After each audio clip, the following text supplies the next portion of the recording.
Então, estamos começando mais uma conversa sobre atualização do Código Civil com a colega Bruna Feitosa, advogada no Rio de Janeiro, sócia da Feitosa Sociedade de Advogados, vice-presidente da Comissão de Direito Condominial da Associação Brasileira dos Advogados, coordenadora do projeto de mentoria jurídica da OAB do Rio de Janeiro, mentora em Direito Imobiliário da OAB do Rio de Janeiro, mestranda em Direito, acho que o tema vai ser Direito Imobiliário também nessa dissertação, doutora. Ah, Membro da Comissão da Advocacia Extrajudicial em Cartórios, na OAB do Rio de Janeiro, membro da Comissão do Direito Imobiliário da 20ª OAB Rio de Janeiro e ABA, Associação Brasileira dos Advogados.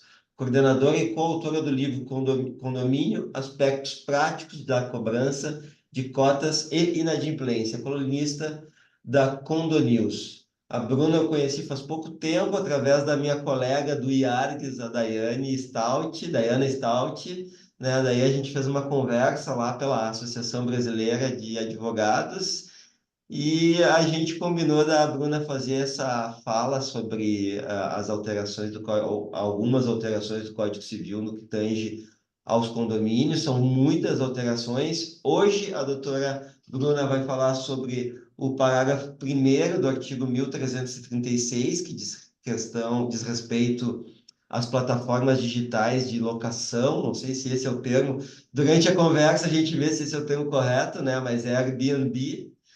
É super polêmica, né? Existe uma jurisprudência toda errada, né, doutora, que a gente vai falar aqui, que a gente vai exato. fazer algumas diferenciações e algumas conceituações para botar isso em ordem, mas eu acho que hoje a conversa é um pouquinho crítica, né, doutora? Verdade. Inicialmente, eu gostaria de agradecer, né, o convite. É uma honra participar desse debate com você, né, que é um doutrinador também, é escritor de vários livros, né, conhecido aí em todo o Brasil. Então, te agradeço. E esse tema realmente é um tema bem interessante, né, porque ele envolve muitos subtemas, muitos institutos. A gente vai precisar aí de definir algumas coisas, né? É, é um contrato, né? A gente está se referindo aí à locação de curtíssima temporada ou então hospedagem atípica. Estão tentando definir porque realmente ainda não existe definição. A gente não tem legislação ainda para isso, nem uma doutrina consolidada para isso. Agora, a gente tem uma jurisprudência consolidada que o STJ está dizendo que já está com o entendimento lá consolidado e a gente vai chegar lá. Então, realmente é importantíssimo a gente conversar sobre isso, sobre esses contratos, envolvendo, inclusive, direito condominial. Vai ser um prazer muito grande. Vamos lá, então. Eu acho que começamos pela jurisprudência, por onde eu acho que é importante a gente diferenciar os tipos de negócios que são feitos muito parecidos uns com os outros, mas no âmbito da disponibilização de imóveis, né? Para as pessoas se hospedarem, né? Então, na verdade, né, o próprio Airbnb, ele nasceu de uma outra forma que hoje não é mais desenvolvida, né? O Airbnb nasceu com estudantes de uma cidade locando colchão de ar na sala para um congresso. Então, não tinha hotéis, não tinha mais quarto de hotel para receber as pessoas na cidade. Eles tiveram a ideia de comprar 3 colchões de ar e colocar na sala e oferecer hospedagem, né? E a partir daí, muitas plataformas copiaram essa ideia, né? Isso é comum no mercado, né? Se chama isomorfismo, que é a tendência de homogeneização das empresas, elas se tornarem iguais. Mas logo após isso, o Airbnb evoluiu, né? Para não ser mais, e eu acho que hoje a maioria das locações não se trata mais de o dono do imóvel receber pessoas na sua casa. Se trata do dono de imóvel, do imóvel entregar o seu imóvel inteiro e sair da sua casa. Ele não está mais na sua casa e geralmente ele tem aquele imóvel só para fazer essa locação, esse tipo de locação em plataforma, né? Mas eu acho que a jurisprudência, da forma como ela se expressou, ela acabou querendo tratar do Airbnb, mas tratou de todos os tipos de negócio, e aí tem vários problemas, como, por exemplo, eu não poder receber amigos de hóspede na minha casa, ou não poder cobrar de amigos, enfim, de outras pessoas para estarem na minha casa, como na Copa do Mundo, por exemplo, que aconteceu falta de hotéis, né, de quartos de hotéis, as pessoas não poderiam receber outras nas suas casas, mesmo cobrando ou não cobrando, mas não poderiam receber pessoas de outros lugares, né? Em face dessa jurisprudência ou dessa proposta de atualização do Código Civil que está vindo. Eu acho que é isso que a gente precisa esclarecer para mostrar os perigos, né, das palavras serem utilizadas de forma incorreta, das terminologias não terem sido melhor pensadas e de como é preciso a gente esclarecer isso porque senão, se começar a dar problema entre vizinhos, sem a diferenciação necessária de como se pode utilizar o seu próprio imóvel, que é um direito constitucional, né, doutora? Eu acho Exato. que vai ser mais uma onda de processos aí no Poder Judiciário. Exatamente, né? E esse tema ele acaba realmente envolvendo muitas outras questões, como se a gente está ferindo, no momento que está sendo proibido essa atividade, né? A gente está ferindo o direito real de propriedade daquele dono daquela unidade, né? Daquele apartamento. É, o fato de exercer esse contrato, a gente está mudando a destinação, de fato, a gente está mudando a destinação residencial daquele edifício que está lá estabelecido na convenção. Então, existem tantas consequências, né, ao meu ver, quando a gente fala em automaticamente deixar proibido, né? Porque eu vou ler aqui a proposta, o anteprojeto, parágrafo 1º do artigo 1336, que é um artigo que fala sobre os deveres do condômino, né? E aqui ele está dizendo, nos condomínios residenciais, o condômino ou aqueles que usam sua unidade, salvo autorização expressa na convenção ou por deliberação assemblear, não poderão utilizá-la para fins de hospedagem atípica, seja por intermédio de plataformas digitais, seja por quaisquer outras modalidades de oferta. Olha, antes desse anteprojeto, a gente discutia se existia possibilidade, se seria constitucional, inclusive, uma assembleia proibir o exercício do direito de dispor. Porque quando a gente fala de direito real de propriedade, a gente está falando aí de quatro direitos: o de usar, de gozar, de dispor e o direito de reaver, né? De brigar aí pelo imóvel. Tá? Então, o proprietário, ele tem esses quatro direitos, são os direitos protegidos, inclusive, pela Constituição Federal. E aí, no momento que a gente começa a discutir, né? Porque se a gente está falando de uma locação, lá atrás também, assim, logo depois da pandemia, a gente começou a discutir sobre a natureza disso, se seria hospedagem, se seria locação, e ainda está sendo discutido. Porque, ao meu ver, esse anteprojeto aqui, na verdade, ele está sendo realmente inspirado pela jurisprudência, que inclusive está repetindo o termo hospedagem atípica. Então, colocar no Código Civil é, um termo onde, na verdade, a gente não está trazendo uma definição, um esclarecimento, sinceramente, ao meu ver, não faz sentido. A Tá? Lei Colocar onze hospedagem típica, mil não. A Lei 11.771, ela, de 2008, ela fala sobre alojamento temporário. Essa lei, deixa eu pegar essa lei trata dos hotéis, é a lei dos hotéis? Ou não? Exatamente.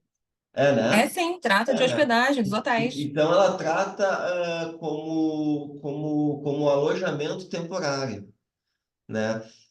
E veja bem nisso que tu falou sobre hospedagem atípica, né? Locação atípica que eles falam, né? Na É lei, hospedagem típica, que está no parágrafo. na lei de locações, não existe tempo mínimo do contrato de locação, né? No É, artigo 3º. porque na lei de locação, pois é, a lei de locações, a 8.400 desculpa, 8.245 de 91, ela vem trazer, é uma lei especial que trata das locações. E dentro dos tipos de locações, existe aquela locação por temporada, a qual são aquele contrato, né, onde o objetivo do locatário é utilizar de forma temporária para utilização, de repente, porque vai estudar por um tempo, ou então porque vai fazer um tratamento de saúde em uma determinada região, mas com a destinação residencial até 90 dias. E realmente lá não existe um tempo mínimo. É claro que principalmente esse mundo pós-pandêmico, né? Essas locações e a criação também, né, da plataforma digital que oferece essas hospedagens ou locações, trouxe realmente uma atividade diferente para o mercado, né, para o mercado das locações. A gente vê realmente que é um tanto diferente a característica dessas pessoas, dessas locatárias, ou então desses hóspedes, porque hoje a gente ainda não tem definição do que são dessas partes, mas a característica é um pouquinho diferente, porque ela pode ali fazer aquela locação ali por 2, 3 dias, porque ela quer aproveitar aquele período que, diga-se de passagem, a locação por temporada, já prevista na 8245, ela também traz essa característica de utilização do imóvel residencial com esse objetivo de lazer. Está lá escrito na lei, né? Então, eu até entendo que, mesmo que a pessoa esteja utilizando aquele imóvel ali somente no final de semana por lazer, ela ainda se encaixe nessa locação por temporada. Mas é claro que a sociedade ela muda, né? E as atitudes, os hábitos realmente eles mudaram. Então, se realmente a pessoa que coloca esse imóvel numa plataforma digital e ela coloca ali, né, aqueles valores ali das diárias e que acaba realmente ocasionando muitas locações de curtíssimas temporadas, que é assim por se dizer, e eu acho que realmente é adequado dizer dessa forma, realmente vão trazer consequências para aquele edifício, para aquele condomínio, né? Então, quer dizer, você vai aumentar ali a quantidade, a transitoriedade de pessoas e, portanto, você pode ter a necessidade, sim, de colocar uma segurança. Se é um edifício que não tem segurança, uma vigilância, agora é interessante realmente colocar. Pode realmente trazer alterações ao que se diz respeito à necessidade ali daquele edifício, porque se a gente está falando de um condômino fazendo isso, é uma coisa, mas se é um edifício que é lá na região dos lagos, em que você só tem um morador e todo o restante resolveu colocar o imóvel na plataforma digital para ser locado, a gente tem, né, uma movimentação muito maior, uma probabilidade de você receber pessoas de outros países de línguas diferentes muito maior, e aí você vai precisar, de repente, de uma portaria com um porteiro bilíngue, por exemplo. E a salubridade também, claro que vai mudar. Se você aumenta a quantidade de pessoas saindo e entrando do edifício, você vai precisar de um serviço geral mais eficiente. Se você só tem uma pessoa no serviço geral, você vai ter que aumentar esse quadro de funcionários, né? Ou então contratar uma empresa terceirizada. Isso pode onerar o condomínio? Sim, vamos ser sinceros, vamos ser realistas, né? Trazer essas questões em assembleia, sim, são muito importantes. Agora, eu entendo que realmente dizer que dependendo e aí que aí é a grande questão, né? E assim a riqueza do direito trabalhando junto com a modificação da sociedade. É justamente analisar cada caso, né?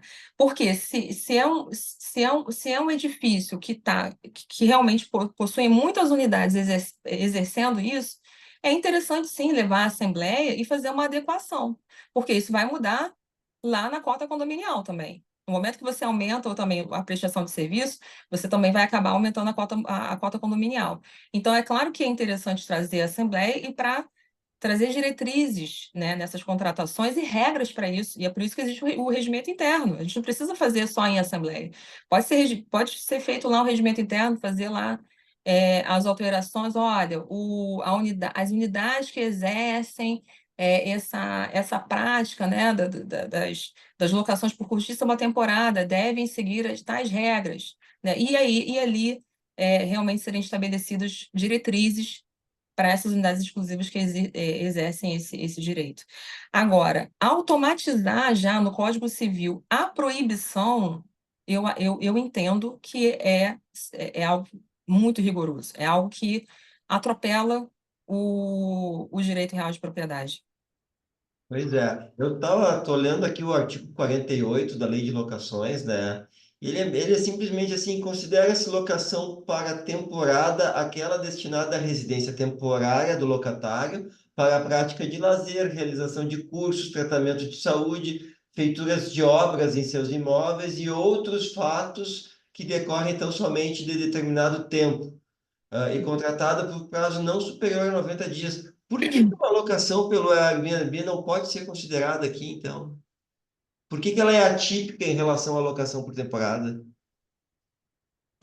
Eu até entendo que talvez esse termo atípico pelas consequências, né, que a facilidade da contratação ela está trazendo, Mas aí, né? Porque antigamente a gente não tinha uma plataforma digital com aquela facilidade. então Pá, já estou aqui. a plataforma digital, ela torna atípica o negócio que está regulado pela lei. Não, eu até entendo. Eu até entendo, né, que não é o fato do intermediário. Eu não entendo que seja o intermediário, mas sim a consequência da facilidade de contratação que existe. Porque antigamente você fazia as locações pelas imobiliárias, né, e outros veículos É, que não são tão rápidos assim. E hoje a gente já tem uma facilidade muito rápida de fazer mas essas locações. E por isso o aumento da transitoriedade das pessoas. Mas então a gente precisa fazer uma redação melhor, porque essa redação de hospedagem atípica não, para mim não explica.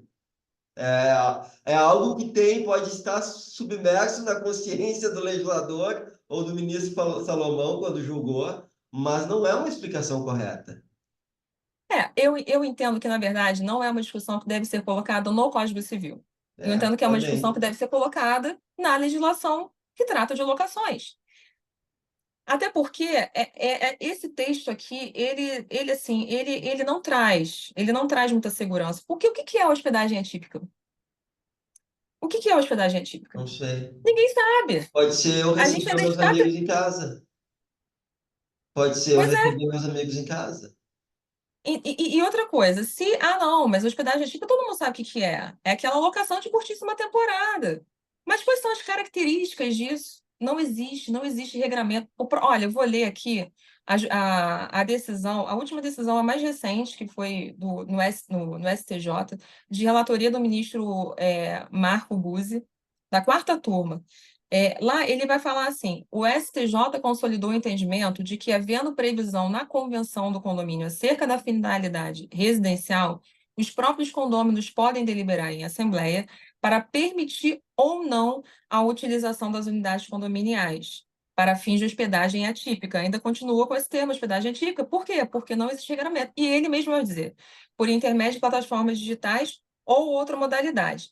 Antes dele falar isso, na mesma decisão, ele fala assim: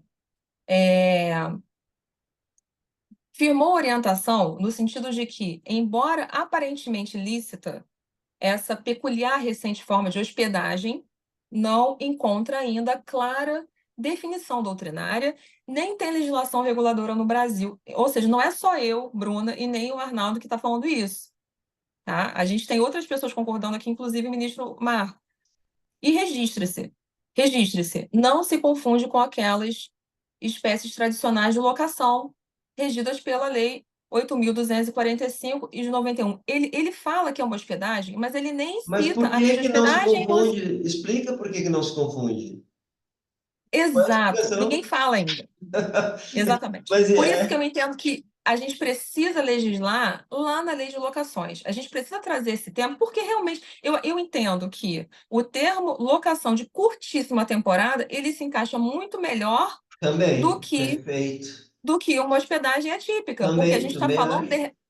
Sabe por quê? A gente pode dizer da seguinte forma: locação é o gênero, né? E aí a gente tem abaixo aqui uma classe, aí a gente tem as espécies.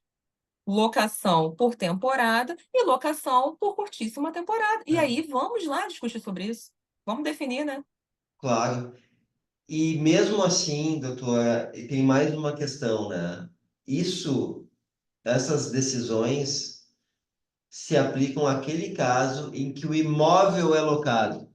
Existem milhares de outros casos em que o dono do apartamento não sai do seu apartamento, o dono da sua casa não sai, ele simplesmente cede um quarto, cede o sofá da Verdade. sala, e aí? É verdade. Né?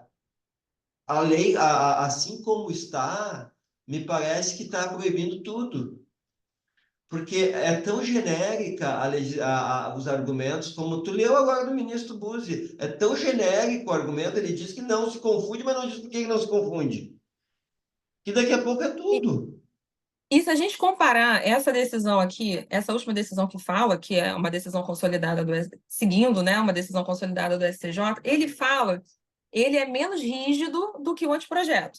Porque ele fala o seguinte, que ele coloca a responsabilidade na Assembleia para decidir se permite ou não. Ao meu ver, é algo mais razoável, tá? Mais razoável colocar em assembleia se vai decidir, se vai permitir ou não, porque a assembleia, afinal de contas, ela é deliberativa. Enquanto É não onde tem a gente vai assembleia, definir. enquanto não tem assembleia, vale. Exato. Aqui a gente consegue entender dessa forma. Agora, vamos lá, Na lei é o voltar contrário, na enquanto não tem assembleia, proposta. não pode. Aqui está dizendo que não poderão utilizá-la para fins de hospedagem. Ou seja, tem que aqui está Parte da submetendo proibição. o exercício do direito real de dispor do imóvel de você também gozar do imóvel, porque a locação ali, a gente tá, são os frutos do imóvel, é, salvo autorização expressa da convenção, autorização da convenção e por deliberação assemblear. Agora, autorização da convenção, né, é, e deliberação assemblear são coisas que têm um peso totalmente diferente. É claro que a Assembleia, ela também, ela legisla? Sim, porque a gente tem a votação ali e a ata da Assembleia, ela vai funcionar, assim, como uma diretriz ali do condomínio, tá?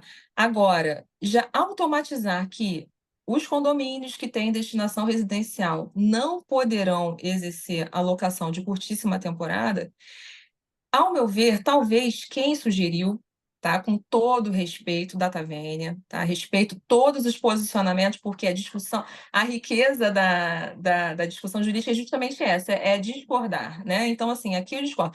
Mas é interessante ser algo discutido por quem também milita na área do direito condominial. Quem milita na área do direito condominial sabe muito bem que, para fazer uma alteração da convenção, é muito difícil. Por mais, antigamente a gente precisava da unanimidade. E aí o artigo 1351, se não me falha a memória do Código Civil, ele foi alterado para tirar a alteração da convenção por unanimidade dos condôminos e alterou para 2/3, o que é também muito difícil. Muitas vezes a gente precisa de implementar em uma assembleia permanente para poder a gente marcar outras assembleias para fechar aquele quórum ali. E na prática a gente sabe que os síndicos vão atrás. Os síndicos vão atrás da assinatura para poder autorizar aquela alteração. Essa é a verdade. A prática, ela faz muitas diferenças de quem só está sugerindo, né?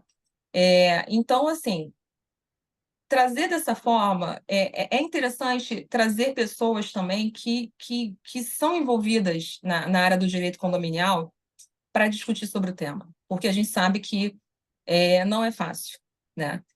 E outra coisa, a autorização de convenção, na verdade, aqui, né? Você está dizendo, aqui, essa proposta, ela está dizendo, então, traduzindo, ela está dizendo que esses contratos de hospedagem atípica, eles mudam a destinação, eles não têm característica residencial. Está dizendo que Eu não acho que tem, tá porque errado se não também. pode exercer, Tá se não errado. pode exercer, então porque não tem. E como que eu vou autorizar em assembleia uma atividade, dentro desse raciocínio aqui, como eu vou autorizar em assembleia uma atividade que não é residencial? Gente, é destinação. Destinação de condomínio também, para você mudar a destinação do condomínio, você também precisa de 2/3 dos condôminos. Não é em assembleia com quórum Exatamente, simples, não. Só de maioria simples, não. exatamente. Então vamos E lá, a gente outra precisa coisa, reformular um pouquinho isso. doutora, e se eu tenho um apartamento que eu uso exclusivamente para locação? Não em plataforma nenhuma, normal, locação de 30 meses. Esse apartamento, para mim, ele tem uma destinação comercial,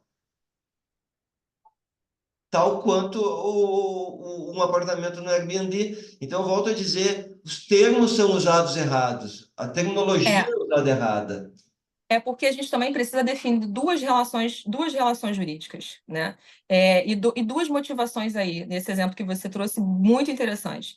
Porque no momento que você, que é um investidor, comprou imóvel só para alugar, não, eu tenho vários imóveis. Eu tenho clientes no escritório que tem vários imóveis. Chegou um cliente com 10 imóveis, doutor, eu preciso de uma administradora para administrar os meus imóveis, porque ele acredita que o melhor investimento para ele é ter imóveis, tá? Então, ele é um investidor, e aí a gente pode trazer, né, essa pegada comercial, em que pese ele, né, em que pese ele é uma pessoa física, ele faz aqueles contratos de locação ali, administrados por administradoras, mas que não, né, enfim. Ok, mas a utilização desse locatário, que aí é o outro ponto que a gente tem que trazer aqui nesse contexto, ela não é comercial. A utilização desse locatário é residencial. Perfeito. Então, quer dizer, a gente tem o locador que ele tem 10 imóveis e ele é o investidor. E aí, por isso que você, né, teve essa linha de raciocínio de ser comercial. Mas o importante aqui para o condomínio é o modo Então, como está sendo, qual é a motivação como está sendo utilizado. então E o locatário demonstra ele tem que que a, utilizar que, como que a residencial. jurisprudência está equivocada também, né, ao expor a ideia dessa forma, né? Eu entendo que sim, desde o início, em que Desde o pese a gente início. ter outro, desde o início, né? Porque na OAB já palestrei sobre isso, algumas pessoas também seguiram a mesma linha, mas tem muitos juristas também que entendem de forma diferente, entendem?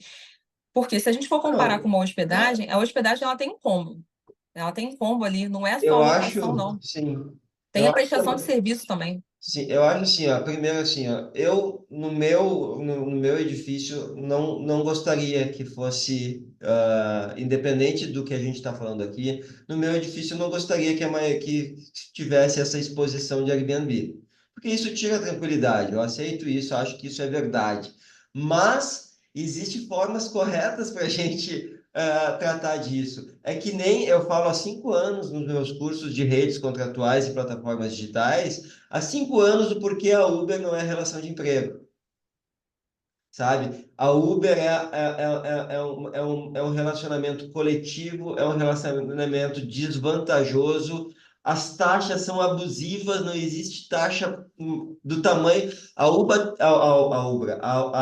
tem 1.000 problemas, mas esses 1.000 problemas devem ser tratados pelo Código Civil. Não, o direito acha, ele não compreende o que é a Uber e a solução dele é, já que é abusivo, vamos reconhecer como relação de emprego.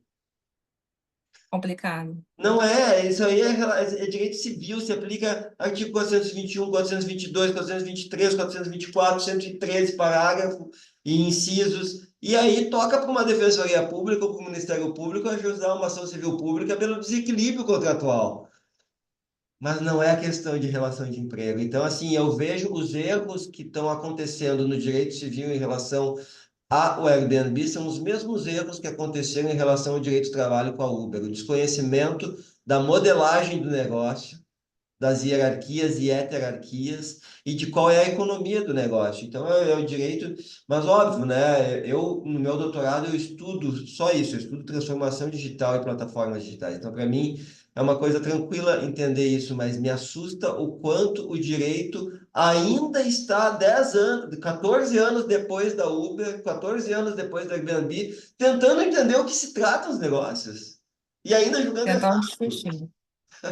ainda está no início do desenvolvimento do conhecimento desses modelos de negócio pelo direito. E isso é assustador, porque a gente já vai há 2 décadas do evento aí na sociedade.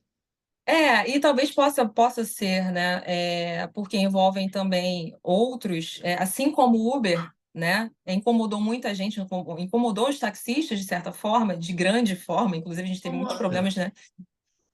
Pode também, essas plataformas digitais, essas locações de curtíssimas temporadas ou hospedagens atípicas, incomodar também, de repente, o mercado hoteleiro. Mas, sinceramente, o que o mercado Gente, hoteleiro isso é mercado, oferece. isso é a mão invisível do mercado. Adam Smith já falava isso, né? Eu entendo que assim são propostas completamente diferentes. Por quê? Dentro da hotelaria, a gente também tem os hostels, né? E a gente tem outras opções também baratex, digamos assim, Não, com trazendo, né? certeza, com certeza. Então, quer dizer, a pessoa que quer o serviço de hotelaria não aliás, assim, o momento daquela pessoa, né? Porque vou ser sincera, vou falar de mim. Tem momentos que eu quero um serviço de hotel. Eu quero acordar, Claro, eu quero tomar o meu café da manhã, não quero me preocupar em fazer comida. Por quê? O Airbnb, você tem uma estrutura, né? Onde você tem a liberdade de cozinhar, o momento que você quiser, fazer o prato que você quiser, né? Você não os tem aquele espaços são entre e sai de maiores, pessoa. né? O espaço é maior. A gente tá falando aí de uma residência, né? Não é um quarto de hotel. Então, as propostas são completamente diferentes. Eu não tenho um combo de serviço, como a Lei 11.701 vem falar, vem tratar aqui, da característica do serviço de hotelaria. Né? Existe ali um pacote de serviços onde, nessa locação de curtíssima temporada, não tem. Então, quer dizer, são responsabilidades, inclusive, que a gente tem que discutir isso e regular isso através de uma legislação especial, responsabilidades que devem ser trazidas para o proprietário desse apartamento, Como se tá? ele fosse um Porque hotel. diferente, porque ele vai precisar realmente ser responsável. Ele vai ser um proprietário ali, um condômino, que ele vai ter maiores responsabilidades do que aquele condômino que não dispõe do seu imóvel em locação de curtíssima temporada. Isso é um fato. Por quê? Curtíssima temporada, ele é diferente, sim, de uma locação por temporada. Vamos ser sinceros, é diferente É por causa diferente. dessa Lotação e a rotatividade. pessoa e o hóspede se importa menos que não é dele, é um monte de coisa. A gente sabe disso. A gente não discorda disso. A gente discorda da forma como está sendo tratado juridicamente isso. Exatamente. Da forma Então, quer dizer, errada. precisa ser regulado. E eu Precisa vou ser te regulado. dizer, Agora, isso aqui não, isso aqui é querer ser prático. Ah, vamos queria proibir ser logo? prático, mas foi o que o direito do trabalho fez com o Uber, sabe? E assim, olha, e é assustador, porque daí a gente olha os votos do ministro Alexandre de Moraes sobre a Uber, o porquê que não uma relação de emprego, também se tratam de um voto eminentemente político, não tem uma racionalidade jurídica nesse voto. E toda essa racionalidade jurídica, ela é encontrada, está na literatura. A gente sabe, existe, óbvio que não vai ser literatura explícita, especificamente jurídica, mas tu vai buscar numa literatura científica de outras ciências do que se trata o relacionamento, como que realmente é a gestão não se não tem não existe não existe lógica em falar em gestão em plataforma, em gestão hierárquica em plataforma. Agora, os É um dos defensores da requisitos, né, relação para os defensores empregabilidade. da relação de emprego dizem, ah, mas é o algoritmo que controla o motorista. A gente fala, pessoal, em todas as relações assim é preciso padrão. Por isso que tem o algoritmo. Tu vai no McDonald's em qualquer lugar do mundo, ele é todo padronizado tal qual a Uber é. Ele é mais É inteligência padronizado que a Uber. artificial, é a facilidade de inteligência artificial, né? Então, Essa assim, automatização, sabe, essa automação. se o Uber é relação de emprego, toda franquia também é, porque nas franquias tem muito mais regras e multas e tudo mais do que na Uber, sabe? Então, assim, seja por um lado, seja por outro, eu vejo assim um desconhecimento total assim científico na hora de dar tratamento jurídico. E é muito simples o motivo disso, é porque esses conceitos não nascem no direito. Então, o direito não vai conseguir nomeá-los, não vai conseguir conceituá-los. Se conceituar, vai conceituar de uma forma que é totalmente diversa da prática. Então a gente tem uma lei que fala uma coisa e uma prática que é totalmente diferente e vira aquela legislação alienígena, né? Pois é. É justamente, né? Por isso que a legislação ela precisa realmente é, se adequar e regrar, né? Porque a sociedade ela precisa disso, ela precisa de regramento, ela precisa de direcionamento. E muitas vezes, como você falou, dentro dessa linha que você trouxe, a modificação ela vai vir da sociedade, né? Claro. É algo que a gente vai fazer um estudo empírico daquele tema ali e vai regular ele, porque a sociedade precisa disso. Senão a gente vai viver lá da época de Locke, né? As Gente, pessoas. negócios e por Enfim, meio de plataformas são feitos pelo arranjo capitalista, pelo arranjo colaborativo, pelo arranjo do compartilhamento, pelo arranjo cooperativo e pelo arranjo aberto. Tem 5 arranjos, 5 modelos de negócios diferentes pelos quais se faz a mesma coisa de forma diferente, né? perfeito. E o direito não tem essa noção, não tem essa ideia, e acaba numa tentativa de dar um conhecimento, ele acaba botando tudo no mesmo prato, né? E aí a gente vai ter inúmeros problemas, como de, por exemplo, a gente não poder receber pessoas na nossa casa, pago ou não pago, eu estando dentro da minha casa, se eu quiser locar um quarto com um amigo que vem para um congresso, eu não posso mais fazer isso, porque há leis. É. E assim, a gente está falando aí, né? E esse exemplo, né? A gente está falando aí. A gente está falando do direito individual e da coletividade, né? Então, são duas questões aí que são discutidas, por quê? Porque essa ideia aqui de já proibir automaticamente, né, previamente, ela está protegendo somente o direito coletivo e esqueceu completamente o direito individual, né? Então, assim, vamos lá. O que a sociedade precisa entender, os condôminos em especial, quem vive em condomínio precisa entender, é que até o Código Civil, é lógico que é muito importante, porque ele precisa ser respeitado de qualquer forma. Mesmo que a convenção ela esteja prevendo outra coisa, se ela está prevendo algo ali que é contrário ao que diz o Código Civil, aquela cláusula ali ela vai ser inválida, ela, né, vai ser ilegal. Mas o que as pessoas precisam entender são duas coisas. As pessoas que vivem em condomínio. O conhecimento, realmente, da convenção e do regimento interno, né? E para quem faz a locação, transferir essas regras para quem vai utilizar um imóvel, né? Então, eu tenho certeza, se a gente for fazer um estudo, né, de quantos locatários já leram a convenção e o regimento interno, a gente vai ver que quase ninguém faz isso, porque os próprios condôminos não fazem isso. Os condôminos, os próprios condôminos não participam da assembleia. Então, quer dizer, eles são os maiores interessados. Trata-se de uma cota com natureza de rateio, não existe lucro. Então, né, você que é o condômino, eu vivo em condomínio, né? Então, assim, eu tenho que ser a maior interessada ao meu direito individual ser respeitado e também respeitar o direito coletivo.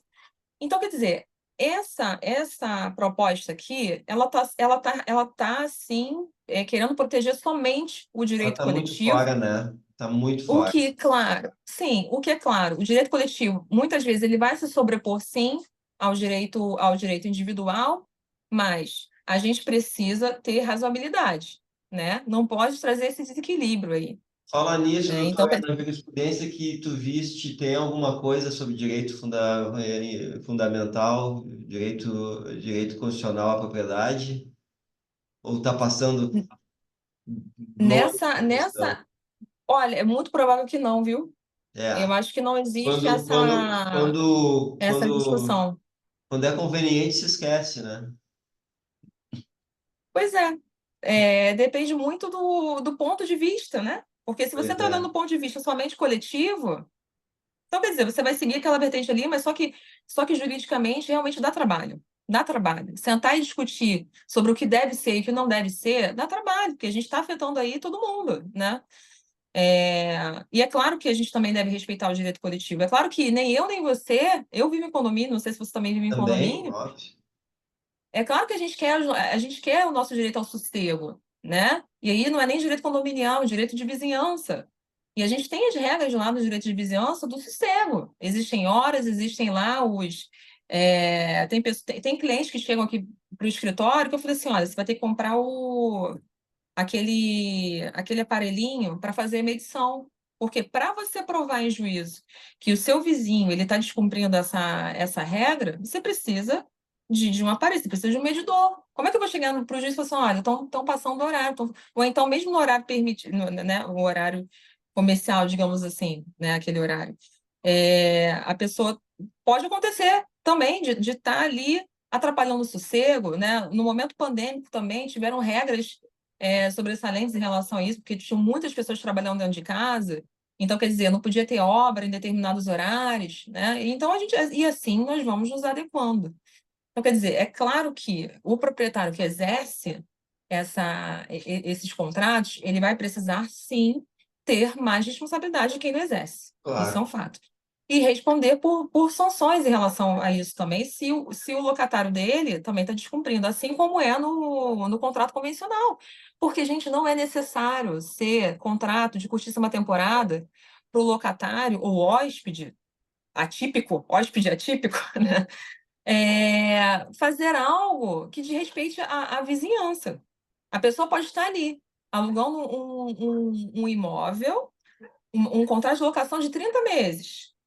E ele pode estar sendo caracterizado ali como uma pessoa que não respeita o artigo 1336. Ele claro. pode estar ali desrespeitando. E aí, o que vai acontecer? Ele vai continuar ali só porque ele tem contrato de 30 meses? Claro que não. O condomínio ele vai ter que realmente notificar aquele proprietário, aquele locatário e o proprietário. Olha, tem que fazer alguma coisa. Não pode continuar assim. E a mesma forma, o curtíssima temporada. Ué, estão fazendo festa, estão desrespeitando o direito de vizinhança. Opa, Uma a coisa. unidade tem que ser multada. Ponto. Contradições de Brasil, né, doutora Bruna? Pode Uber, mas não pode Airbnb. Quem diria, hein? Oh, é verdade, né? Essa comparação é bem interessante. Doutora, muitíssimo obrigado. Fica o agradecimento em nome do Departamento de Direito Civil do IARGS, do qual eu sou diretor, e em nome da nossa presidente, doutora Sulamita Cabral, presidente do IARGS. Muito obrigado e fica o convite para uma próxima conversa. Só me contatar e a gente faz uma nova entrevista como essa, que super, super bacana, super elucidativa e sem medo de tocar nas feridas, né? Ah, olha, a gente toca em muitas feridas, viu? Olha, eu que agradeço, uma honra muito grande. Agradeço ao Instituto de Advogados Brasileiros. É sempre uma honra realmente falar do Instituto, né? Com muito orgulho, estou aqui conversando com você. E o convite já aceito, com certeza. Então Vamos tá. debater mais temas aí. Obrigado, doutora. Até mais, então. Obrigada, Tchau, tchau, tchau. tchau.